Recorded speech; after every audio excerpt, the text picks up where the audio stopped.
Hello friends, मैं Saurabh Suman SS exam गुरु YouTube channel पे आपका स्वागत करता हूं।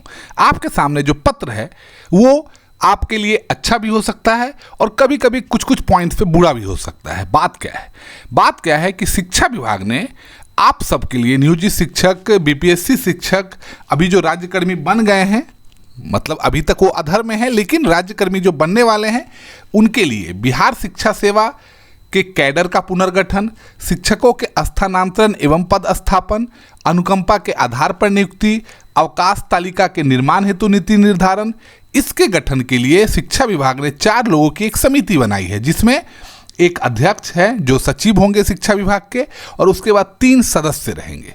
15 दिन के अंदर इन सभी पॉइंट्स पे उनकी मीटिंग होगी और उसके बाद आप सभी के लिए एक अधिकतर अच्छा खबर आने के चांसेस हैं। क्या होगा इसमें? शिक्षकों से जुड़ी जो भी पॉलिसी है, पहले एक आदमी डिसाइड करता था, आपने देखा था, लेकिन अब एक कमेटी डिसाइड करेगी, जिसमें बीपीएससी से बहाल शिक्षकों के स्थानांतरण पर भी विचार होगा। जो कि आपको पता है कि बीपीएससी से बहाल जो शिक्षक हुए उनको कहाँ कहाँ ट्रांसफर कर दिया गया, मतलब कहाँ कहाँ ज्वाइनिंग करवाई गई। 15 दिनों के बाद कमेटी रिपोर्ट के बाद फैसला लेगी। सक्षमता पास और बीपीएससी से बहाल शिक्षकों को भी मिलेगी खबर यह है कि सक्षमता, मतलब सूत्र बोल रहे हैं, अभी तक कंफर्म नहीं है, कि बीपीएस सक्षमता जो पास हो गए हैं, जिस दिन से रिजल्ट आया है उसी दिन से उन्हें राज्यकर्मी का दर्जा दिया जाए। लेकिन सबसे बड़ा लोचा फंस रहा है कि उनका पोस्टिंग कहाँ होगा। आपने देखा कि कुछ दिन पहले हमने भी न्यूज़ चलाया था और इसके बाद बहुत सारी एजेंसियों को कैंसिल भी कर दिया गया कि अभी से ही पदस्थापन, मतलब पोस्टिंग को लेके पैसा की उगाही शुरू हो गई है। लेकिन इन सभी विचार के लिए महिलाओं को कहाँ भेजा जाए, जिन पर डिपेंड है पूरा परिवार, उनको कहाँ पदस्थापना किया जाए, दिव्यांगजनों को कहाँ पे पदस्थापित किया जाए, इसको लेके ये कमेटी बनाई गई है। आपको पता है कि बीपीएससी शिक्षकों की प्रोबेशन अवधि 2 साल की है, उसके लिए वो लगातार अभी से ही आवेदन कर रहे हैं कि उनका ट्रांसफ़र किया जाए। उनका गांव सुदूर देहात में भी ट्रांसफ़र है, तो विभाग ने ट्रांसफ़र नीति में संशोधन की पहल शुरू की है।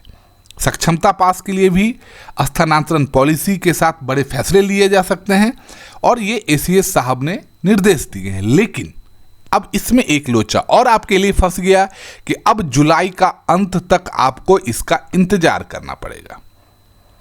अब इसको लेके नियोजित शिक्षक बहुत निराश थे, लेकिन नियोजित शिक्षक ये बात समझ लीजिए कि इसमें जो लिखा हुआ है कि सक्षमता परीक्षा दीजिए या इस्तीफा दीजिए, इसका मतलब ये एक कमेंट है। जो आप जब आप पूरा डिसीजन पढ़ेंगे तो उसमें एक पॉइंट पे कमेंट है कि आप कैसे बोल सकते हैं कि आप बिना परीक्षा दिए आपको टीचर रहना। ये बात पे है, ऐसा नहीं है कि ये एक डिसीजन है कि नहीं देना है तो कल से आपको हटा दिया जाएगा। ऐसा कुछ नहीं हो सकता, क्योंकि विभाग ने जो नियमावली बनाई थी, आपको याद होगा कि उस समय नियमावली में जो पॉइंट था कि जो नहीं पास करेंगे उन पर कमेटी विचार करेगी, उस नियमावली को हटा दिया गया है। तो जब नियमावली ही नहीं है, आपको हटाने वाली बात ही नहीं है, तो इस पे ये एक कमेंट है। क्योंकि जो केस लेके गए थे कि नहीं ये परीक्षा नहीं होना चाहिए, उस केस को लेके ये जजमेंट है, तो आप इसको लेके ज़्यादा टेंशन न ले। अब देखिए वो जजमेंट क्यों आया, उस पर आप बात कर सकते हैं।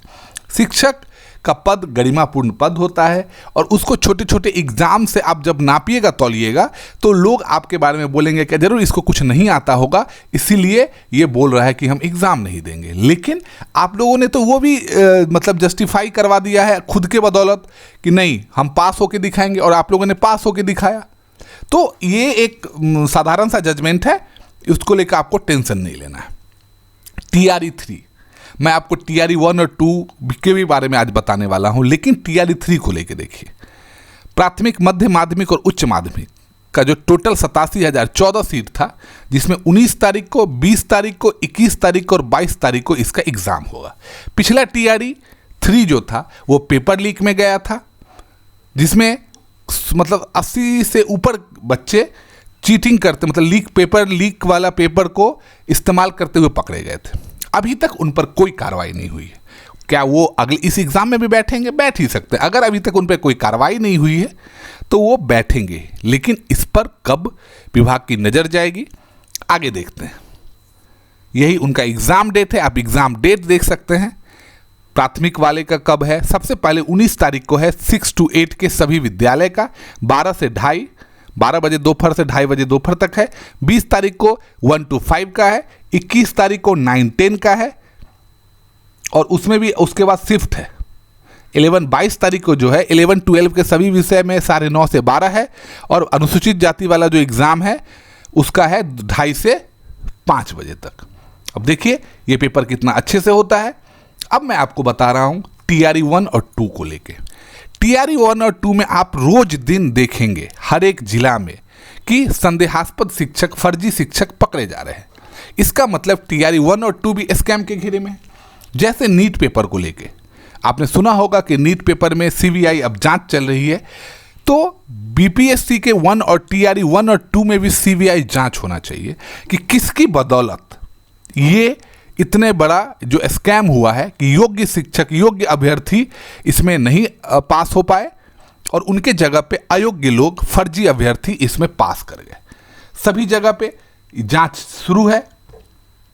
ये देखिए इतने रोल नंबर्स हैं जो जांच में फर्जी पाए जा रहे हैं। ये आपके सामने मैं स्क्रीन पे दिखा रहा हूं। ये देखिए पूर्वी चंपारण का है और भी है, मैं आपको वो भी दिखाता हूं। लेकिन एक ये भी बात बता देता हूं, 4 बजे तक स्कूल में रहेंगे शिक्षक, ऐसा बताया गया है। आपको मैं ई शिक्षा कोर्स के बारे में बता दूं। ई शिक्षा कोर्स अभी ट्रायल एंड रन बेसिस पे है। कभी कभी आपसे गलती हो सकता है।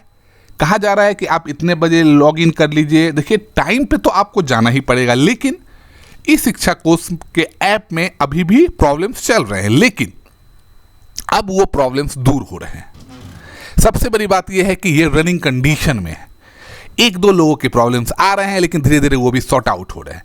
तो आप जितना जल्दी से इसके साथ कंफर्टेबल हो जाइए तो आपके लिए भी अच्छा होगा और आपकी उपस्थिति पोर्टल पर ऑनलाइन दर्ज हो जाएगी। और देखिए ये आपके भलमनसाहत के लिए किया गया है, क्योंकि 99% शिक्षक मोबाइल अब यूज़ करते हैं और आपको टेक्नोलॉजी से अपग्रेड होते रहना पड़ेगा और ये अच्छी भी बात है। तो आप उसके लिए करते रहिए। 4 बजे तक आपके लिए शिक्षा विभाग ने कहा है स्कूल में रहने का। अब आपको मैं ये जो पत्र दिखा रहा हूँ, ये पत्र है। आपने देखा होगा कि पिछले कुछ दिनों से बिहार में बेंच डेस्क तो फलाना तो चिलाना, इसके लिए नाइट गार्ड की बहाली, फ्री फैब स्ट्रक्चर, पेयजल योजना, हाउसकीपिंग, इन सब में जो अनियमितता हुई है, इसके चक्कर में किशनगंज में 2-3 अधिकारी निलंबित कर दिए गए। इसका मतलब ये स्कैम हुआ है और हम हर वो स्कैम जो विद्यालय शिक्षा से संबंधित है उसको लेके आवाज़ उठाते रहेंगे। ये औरंगाबाद में फर्जी अभ्यर्थियों की सूची है जो अब शिक्षक बन गए थे TRE 1 और 2 में। लेकिन ये हम सिर्फ इन पर रुकना नहीं चाहते, हम ये चाहते हैं कि इनको नियुक्त करने वाले लोग भी इस जांच के घेरे में आए और उनको भी, चाहे वो रिटायर हो गए हों या कहीं भाग गए हों, उन्हें भी पकड़ा जाए। आपके सामने स्क्रीन पे दिखा रही है। सोचिए कितना बड़ा स्कैम हुआ। रोज दिन जब भी हम वीडियो बनाते हैं या आप देखिएगा तो आप देखिएगा इतने फर्जी अभ्यर्थी पकड़े गए। अब शिक्षा विभाग ने जो अध्यक्षता की है उसका अच्छा आपके लिए, आपके हित को लेके अच्छा डिसीजन आए और ये एक आदमी का डिसीजन नहीं हो तो बाकी 4 आदमी की कमेटी बनी है, उसको शिक्षा मंत्री भी देखेंगे, फिर विभाग उस पर बातचीत करेगा, प्लस माइनस देखेगा और फिर आपके लिए आएगा। हाँ, राज्यकर्मी बनने में आपको लेट हो रहा है, तब तक आप ई शिक्षा कोर्स ऐप में अपना अटेंडेंस बनाते रहिए। मेरे साथ जुड़ने के लिए आपका बहुत बहुत धन्यवाद। जब भी कोई जरूरी बात होगी आपके समक्ष लेके आऊँगा। बहुत बहुत धन्यवाद आपका।